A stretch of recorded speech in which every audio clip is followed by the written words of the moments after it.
आज अध्याय 3 पढ़ने जा रहे हैं क्रमिक समाज, जिसमें रितेश और प्रकाश आपस में बात कर रहे थे। रितेश, प्रकाश, यह बताओ कि मानव इस धरती पर कैसे आए। प्रकाश बोलता है, मेरे पापा मम्मी कहते हैं कि हम सभी ईश्वर का संतान हैं और उसी ने हमें धरती पर भेजा। रितेश कहता है, लेकिन मैंने तो कल के अखबार में पढ़ा है कि इस धरती पर जीवन की उत्पत्ति सर्वप्रथम समुद्र में हुई और फिर छोटे जीव से बड़े जीव का विकास हुआ, जिसमें मानव भी है। प्रकाश, तब हमारे पूर्वज कौन थे? देखने में कैसे लगते थे और मानव का आरंभिक जीवन कैसा था? मनुष्य जिस तरह से आज रहता है उससे तो आप परिचित हैं, लेकिन क्या आपने सोचा कि हमारे पूर्वज हजारों वर्ष पहले कैसे रहते थे? उस समय दुनिया भर में कहीं भी खेती नहीं होती थी, न कहीं गांव थे न शहर। आज से 150 साल पहले तक लोगों का मानना था कि पृथ्वी पर आराम से ही जीवन था, पेड़ पौधे और मनुष्य को बनाने वाला ईश्वर था। लेकिन बाद में वैज्ञानिकों ने इस बात की खोज की कि पृथ्वी पर करोड़ों वर्ष पहले जीवन की उत्पत्ति हुई और उसका स्वरूप धीरे धीरे बदलता रहा। कहा जाता है कि मनुष्य जिस रूप में आज है वह लाखों वर्षों के क्रमबद्ध विकास का परिणाम है। आरंभिक मानव के बारे में जानकारी कैसे मिलती है? हजारों साल पहले जो लोग रहते थे उनके बारे में हम ठीक ठीक तो नहीं जानते हैं, लेकिन उस समय की बची हुई चीजों को देखकर और अपनी सूझबूझ से कुछ अनुमान जरूर कर सकते हैं। इस काम में पुरातत्ववेत्ताओं द्वारा उस समय के लोगों द्वारा प्रयोग में लाए जाने वाले औजार यानी पत्थरों से बनाई गई कलाकृति एवं उनके निवास स्थानों का जो पता लगाया गया है वह सहायक है। इस विषय में आप पिछले अध्याय में पढ़ चुके हैं। उस समय के लोगों की जीवन शैली को जानने के लिए आज भी उसी माहौल में रह रहे शिकारी समाज के लोगों का विद्वानों ने अध्ययन किया है। आज भी दुनिया के कई जगहों में शिकारी समाज के लोग रहते हैं। भारत में केरल, आंध्र प्रदेश, मध्य प्रदेश तथा झारखंड आदि प्रदेशों में ऐसे लोग रहते हैं। भारत में आरंभिक मानव कहाँ रहते थे? भारत में पुरातत्ववेत्ताओं को अतीत की कई मानव बस्तियां मिली है। दिए गए मानचित्र में काले गोले से दर्शाया गया है, देख सकते हैं। भारत के प्रस्तर युग के महत्वपूर्ण स्थल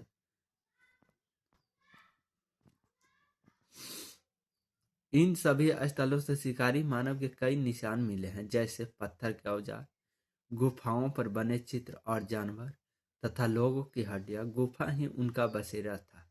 मध्य प्रदेश में भीमबेटका चित्र गुफा है, जो प्रथम चित्र पर चिंतम चित्र गुफा कहेगा तो मध्य प्रदेश में है। बूढ़नी, पंचमढ़ी, भेड़ाघाट और महेश्वर उन स्थानों के उदाहरण है। कई पूरा स्थल नदी और झीलों के किनारे पाए गए हैं। ये याद रखिएगा, पूछेगा कि मध्य प्रदेश में कौन सी गुफा है तो भीमबेटका की गुफा मध्य प्रदेश में पड़ता है। मध्य प्रदेश में बूढ़नी भी है, पंचमढ़ी भी है, भेड़ाघाट भी है, महेश्वर भी है। आरंभिक मानव की जीवन शैलियाँ दुनिया में जगह जगह वे लोग जंगलों में 20-30 लोगों के छोटे छोटे झुंड में रहा करते थे। जंगल में हिरण, भैंसा, शेर, खरगोश आदि जानवरों का शिकार करते थे। नदी एवं तालाबों में मछली पकड़ते थे। मधुमक्खी के छत्तों से शहद इकट्ठा करते थे। वे जंगली पेड़ों के फल तोड़ लाते, पौधे की मीठी जड़ें और कंदमूल आलू खोद लाते और जंगलों में अपने आप उगे जंगली अनाज को काट लाते। वे ज्यादातर कंद, फल आदि खाते, साथ ही थोड़ा बहुत मांस भी। मांस उनका मुख्य भोजन नहीं था, क्योंकि उन लोगों के जो औजार मिले हैं उससे बड़ी संख्या में जंगली जानवरों को शिकार करना बहुत कठिन रहा होगा। दूसरी बात, जानवर उनसे ज्यादा शक्तिशाली और तेज दौड़ने वाले भी थे।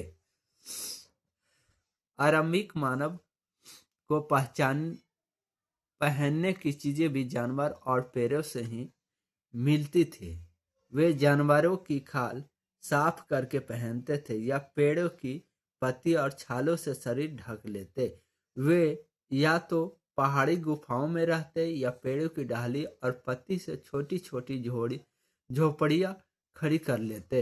वे लोग आग जलाना जान गए थे। उनके घरों में जो चूल्हे मिले हैं उससे पता चलता है कि वे नियमित रूप से आग का इस्तेमाल करते थे। आग का लोगों के झुंड में महिलाएं और बच्चे भी रहते थे। पुरुष शिकार के लिए जाते जबकि महिलाएं कल, मूंद, फल और अन्य जंगली अनाज इकट्ठा करते।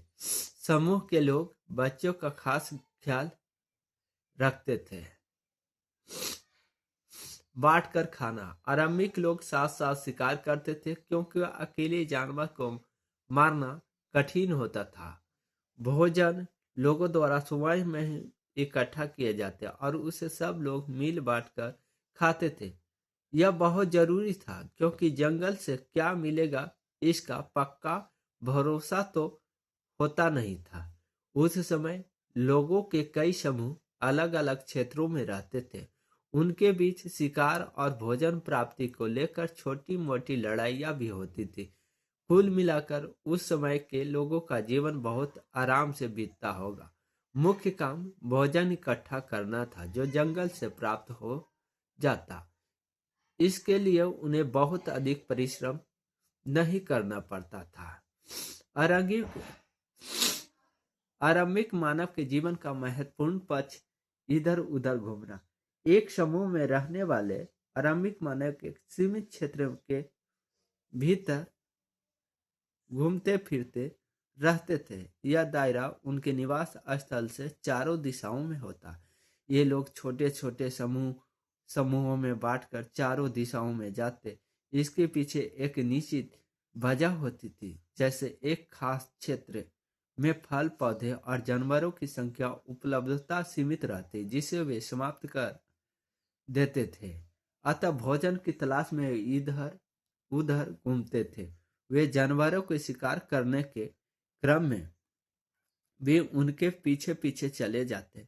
उन लोगों के पेड़ पौधे में फल फूल आने का मौसम पता था, इसलिए लोग उनकी तलाश में उपयुक्त मौसम के अनुसार दूसरे क्षेत्र में घूमते थे। संभवतः आसपास जल स्रोत जैसे नदी, झील आदि के सूख जाने के कारण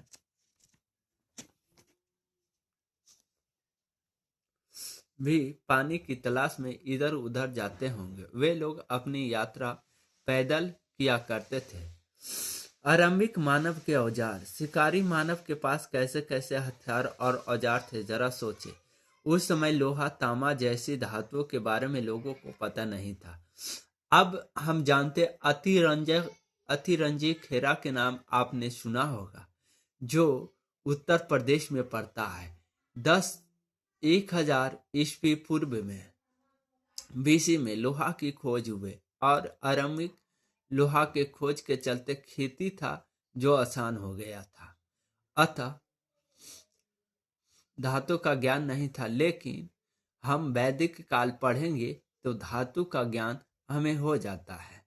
अतः आपने आसपास मिलने वाले पत्थर, लकड़ी, जानवर के सींग और हड्डियों को नुकीला बनाकर वे औजार बनाते थे। वे पत्थर के टुकड़ों को घिसकर नुकीला और धारदार बना देते थे। साथ ही वह हाथ से पकड़ने लायक औजारों को बनाते थे। धीरे धीरे वे इस काल में माहिर होते गए और पत्थर के बारीक औजार बनने लगे।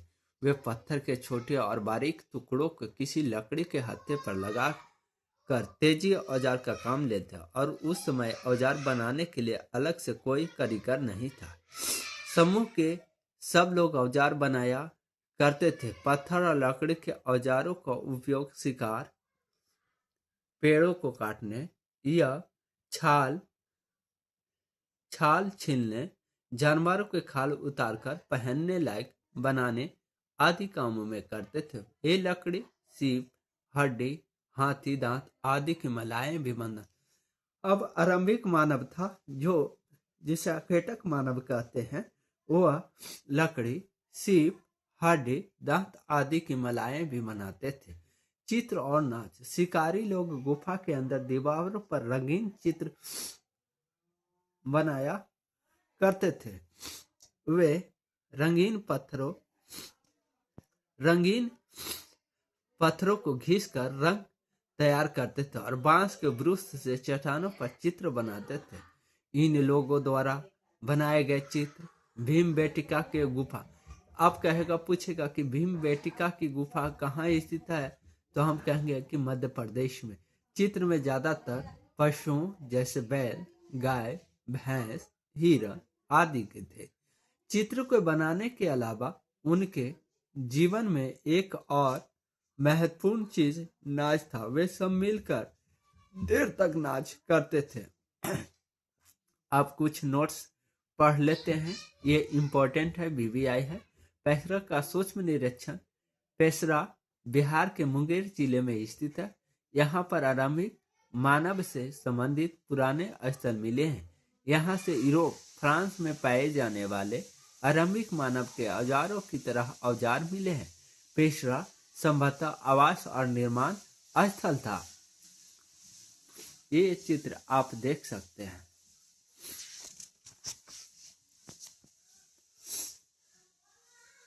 जिस काल के मानव के बारे में आपने ऊपर पढ़ा, उनके जीवन में पत्थरों का स्तर सबसे महत्वपूर्ण था। आपने देखा कि पत्थर की गुफा, उसके औजार, उसी के आभूषण का प्रयोग वे कहते थे। अतः इस काल को पुरातत्वविदों ने पाषाण पत्थर का काल का नाम दिया है।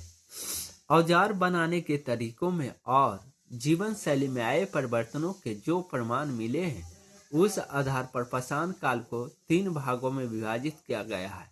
आरंभिक चरण को पूरा पाषाण काल कहते हैं, जो लगभग 20 लाख साल से 14,000 ईसा पूर्व तक के काल को कहते हैं। इस समय लोग शिकार और भोजन संग्रह के रूप में अपना जीवन बिताते थे। आग का आविष्कार एवं अस्थायी आवास इसी काल में शुरू हुआ। मध्य पाषाण काल। इस काल में पर्यावरणीय बदलाव आए और वातावरण में गर्मी बढ़ी, जिसके कारण गेहूं, जौ, महुआ जैसे अनाज स्वयं उग आए तथा कई क्षेत्रों में वाले मैदान बनने लगे। घास पर आश्रित शिकारी जानवरों की संख्या इस वजह से बढ़ने लगी। इस समय लोगों द्वारा पत्थर के और अच्छे औजार बनाए गए, जिसे लकड़ी पर लगाकर इस्तेमाल किया जाने लगा। इन परिवर्तनों के आधार पर इस काल को मध्य पाषाण काल कहा जाता है। लगभग मध्य पाषाण काल 14,000 बीसी से 8,000 बीसी तक माना जाता है। ईसा पूर्व तक माना जाता है। पाषाण काल का अंतिम चरण नवपाषाण युग के नाम से जाना जाता है। इस युग में मानव के जीवन, उनके रहन सहन तथा कला कौशल में बड़ा बदलाव आया। आप इसके विशेष अगले अध्याय में पढ़ेंगे। इसका काल लगभग 8,000 बीसी से 3,000 बीसी तक था। अब अगले अध्याय, इसमें भारतीय उपमहाद्वीप में आरंभिक मानव के निशान किस राज्य से अधिक मिले हैं, तो कहेंगे कि मध्य प्रदेश। प्रारंभिक औजार अधिकांशतः किस चीज के बने होते थे, तो पत्थर के। आरंभिक मानव वस्तुओं से जुड़ा पेशरा नामक स्थान बिहार के किस जिले में अवस्थित है, तो कहेंगे कि मुंगेर में। पाषाण काल को कितनों भागों में बांटा गया है, तो 3 भागों में। भीमबेटका राज्य मध्य प्रदेश में आरंभिक मानव का मुख्य बसेरा था गुफा। पाषाण काल के लोग मनोरंजन के लिए चित्र और नाच करते थे। साल पहले दुनिया के धन्यवाद। एक चैप्टर धन्यवाद खाली स्थानों को फिर से भरेंगे और आगे